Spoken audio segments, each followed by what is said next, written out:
Sulit lang kay ganda ng buhay.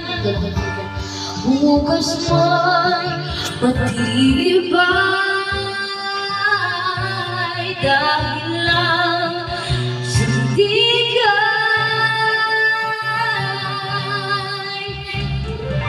Ngayon,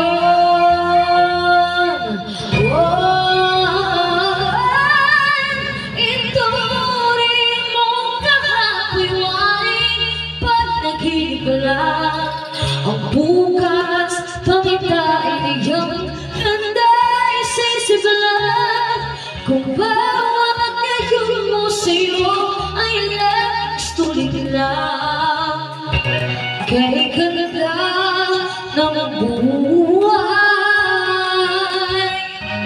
Bukas mo'y magtinda dahil lang sa